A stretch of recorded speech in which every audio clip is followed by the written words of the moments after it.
Nizamabad parliament mister D Arvind ने अहदेदारों पर जोर दिया कि अवामी फलाह बहबूद और तरक्याती स्कीमों को बरवक्त मुकम्मल करने में किसी किस्म की कोताही बर्दाश्त नहीं की जाएगी। इन्होंने वादे किया कि मरकजी हुकूमत की जानिब से फराहम किरदा फंड्स को सिर्फ मखसूस स्कीमों के लिए ही इस्तेमाल किया जाना चाहिए और इनकी पेशरफत के तमाम आदाद व शुमार शफाफ अंदाज में पेश किए जाएँ।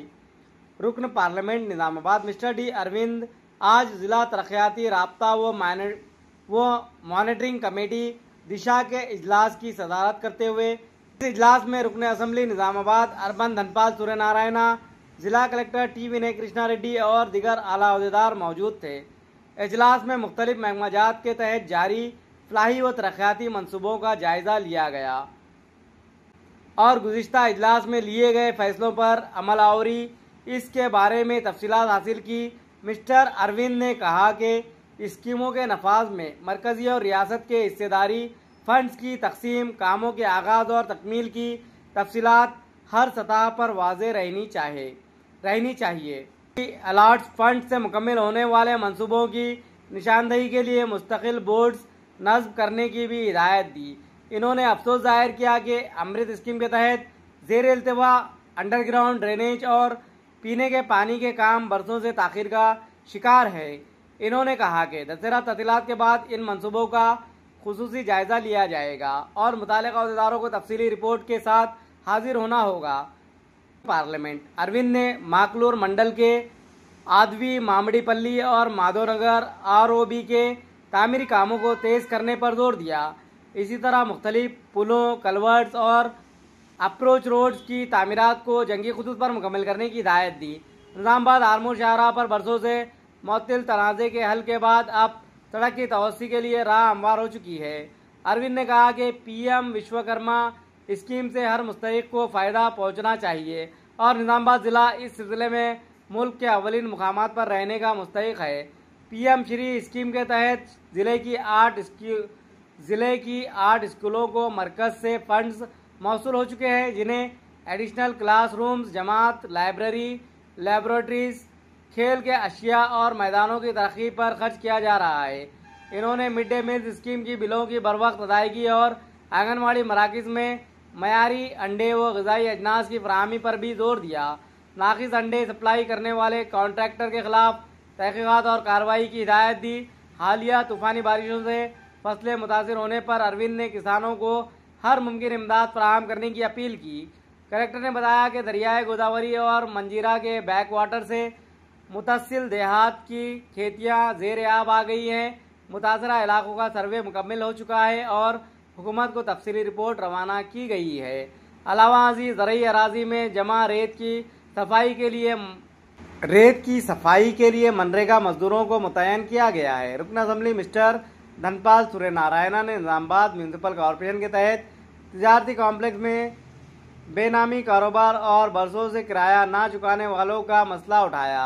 इस पर कलेक्टर ने यकीन दहानी कराई कि मुकम्मल जांच के बाद ज़ाब्ते के मुताबिक कार्रवाई की जाएगी। इजलास में जंगलाती अराजी पर नाजायज़ कब्जों के मसले पर भी गौर हुआ, जिस पर कलेक्टर ने पुलिस व रेवेन्यू महकमों के ताउन से इन काबिज़ीन के खिलाफ फौजदारी मुकदमा दर्ज करने और गैर कानूनी कब्जे बर्खास्त करने का ऐलान किया।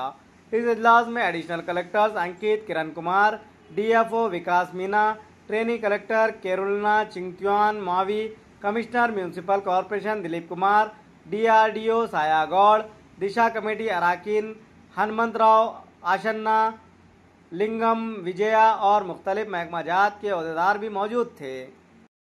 ఈవినింగ్ కాగానే మళ్ళీ అగైన్ చేస్తున్నారు సార్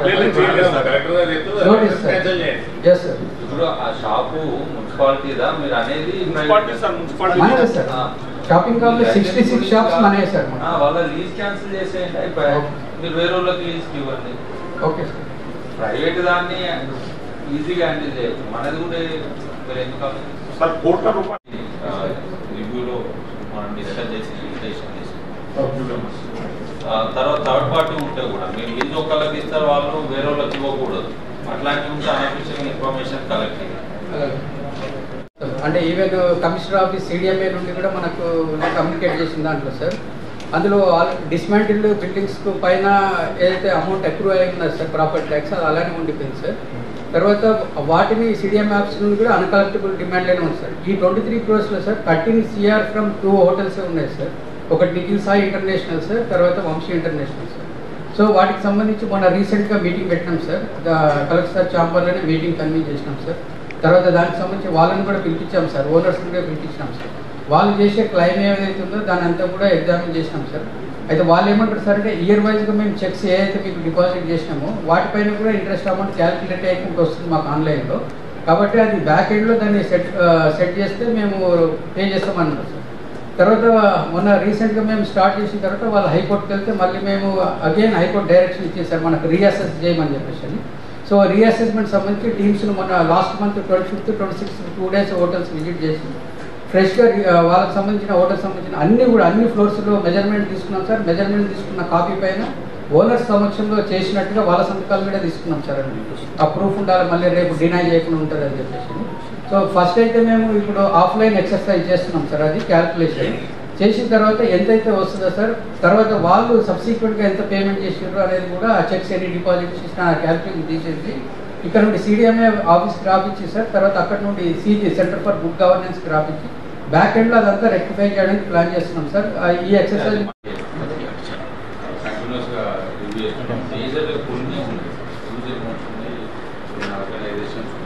అలాగే మనకి ఎమ్మెల్యే గారు చెప్పినట్టు మిస్ అయినవి ఏమున్నాయో చూడండి. అసలు అంటే తక్కువ వస్తున్నాయి, వీళ్ళు మిస్ అయినవి ఏమున్నాయో కూడా చూడండి.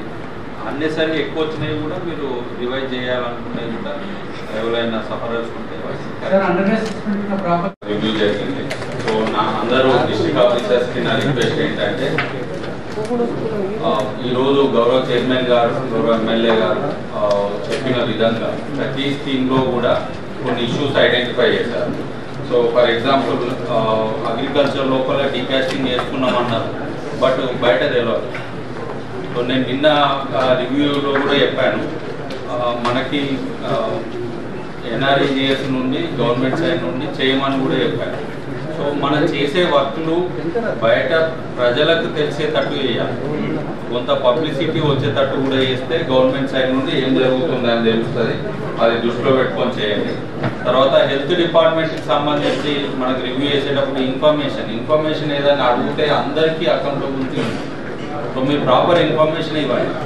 మీరు 2 ఇష్యూస్ ఇన్ఫర్మేషన్ ఇచ్చేటప్పుడు గుర్తుపెట్టుకోవాలి, మీరు ఇన్ఫర్మేషన్ కోసం అడిషనల్ ఎఫర్ట్ పెట్టకూడదు. మీరు క్యాల్కులేషన్లు చేసి అది ఇవ్వాలి అని అంటే ఇంకా వేరే వర్క్లో ఉంటారు, ఇది అవ్వదు. అందుకనే ఉన్నది జిరాక్స్ చేసి ఇవ్వాలి. ఇస్తే మనకి బర్డెన్ తగ్గుద్ది, వాళ్ళకి ఫుల్ డీటెయిల్స్ వస్తాయి. మనం పార్షియల్ ఓన్లీ అమౌంట్ క్యాల్కులేషన్ చేసి టోటల్ చేసి ఇస్తే చాలా డిఫరెన్సెస్ వస్తాయి. అందుకనే ప్రతి ఒక్కరు కూడా ఇన్ఫర్మేషన్ ఏది అడిగినా కానీ పబ్లిక్ రిప్రజెంటేటివ్స్ కానీ ఎవరికైనా సరే జనరల్ పబ్లిక్ కూడా ఇవ్వాలి. సో దాన్ని సీరియస్ గా కమిటీ దిశ మీటింగ్ లోపల మినిట్స్ లో వస్తుంది. పబ్లిక్ హెల్త్ వాళ్ళు ఏజెన్సీస్ చెప్పండి. అలాగే ఎంపీ ల్యాడ్ సంబంధించి మీరు బోర్డు పెట్టడం గురించి వచ్చింది. సో ఎంపీ ల్యాడ్స్ ఒకటే కాదు, ఏ స్కీమ్ అయినా సరే మనము యాజ్ పర్ ప్రోటోకాల్ ఏముందో అది కంప్లీట్ గా చేయాలి. ఓన్లీ ఫిజికల్ వర్క్ కంప్లీట్ చేసి బ్యాలెన్స్ 5%, 10% వదిలేసేది కాదు. మీరు అందరూ ఒకసారి ఆలోచిస్తే కూడా తెలుస్తుంది. పేమెంట్ చేసేటప్పుడు అన్ని కాంపోనెంట్స్కి వేస్తాం.